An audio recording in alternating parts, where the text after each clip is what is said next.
So thanks for coming, and thanks for your patience for the last couple days, everybody, and all the tips that came in from the public. The sheriff is on his way to speak with you in a few minutes. What I do want to tell you is that we have the second suspect in custody. So we put a 32-year-old male into the jail for murder in the first degree within the last 10 to 15 minutes. This morning, an alert trooper found a subject out in the area many blocks away, and he didn't match our original description, and he gave us a fake name. After we started talking to him, he was booked on felony warrants out of Shelton. After he's booked into the jail, we started to get information on what our second suspect actually looked like by witnesses, which described our suspect. He was out in the area. We have since contacted him and let him know that he's being booked for murder one. Our detective spent the whole day tying evidence to him to identify him as the second suspect. We have also recovered a second weapon. So we now have two weapons from two of the suspects, one being deceased, in our possession. It was found at the scene also and not on our suspect. At this point, we're going to continue to work out there where we're at, and we're going to continue to work the case, and we expect him to be arraigned tomorrow.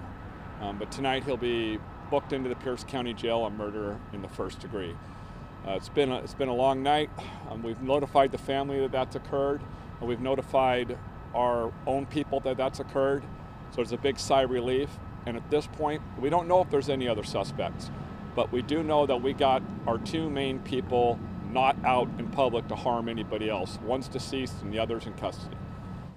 If you have any questions. Can you give us an idea of the distance and the time when the trooper confronted this other individual, talked to this other individual? We're still getting the details together on how the arrest was made this morning, but it was an alert trooper that was blocking an intersection guarding the road who stopped him, and which led to his arrest on the felony warrant. And then some other information developed during the day that we're still working on tonight, so we're not going to give out a lot of details.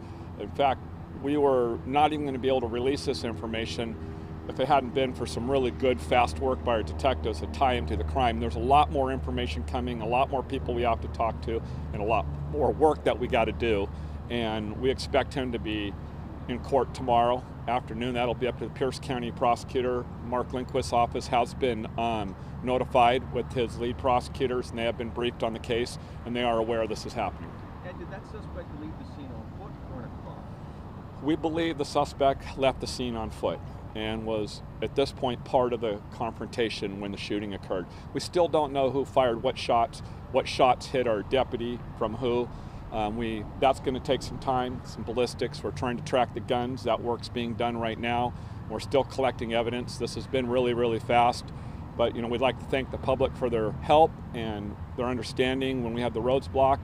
I'd like to thank the media for helping us get our message out. And our condolences, again, are with the family, and our heart goes out to all his friends and all our department members. The sheriff will be here in a little bit, and he'll be talking you through the evening. And we're asking people if they want to stop by and say hi, or what we see going on over here, the flowers and the candles. This is a location that people need to bring stuff and drop stuff off. And how can the public support the deputy's family and the department right now? Well, right now we have set up a fund page. We are using TAPCO Credit Union, any TAPCO Credit Union in Pierce County. You can drop off a check or go in and make a donation, or you can go to our Crime Stoppers page, which is the Tacoma Pierce County Crime Stoppers page, which is tpcrimestoppers.com. All the money raised will go directly to the family. And that is the only official site, the only official way to give money to the family. So if any GoFundMe pages start up, they're not authorized, and we want to make sure that doesn't happen. There's no scammers out there, and I know you guys will help us make sure that occurs. How did tips play a part in this, in witness statements leading to the second arrest? Well, tips played a part in that we were able to follow up on tips and make sure there were large groups of police officers out in the area where we did find him. It's obvious that he was out in the area and he'd been there and wasn't able to get out of the area that we contained. And when that occurred, the state trooper found him where he shouldn't have been, gave us a fake name, has a warrant out of Shelton after we got him really identified who he is. We've arrested him for obstructing. So he's been in our jail today on those charges till we discovered who he really is, took a look at him, got some better witness statements, and were able to tie him to being the second subject, and now he's been booked into jail. And I see that our sheriff's arrived here. Paul?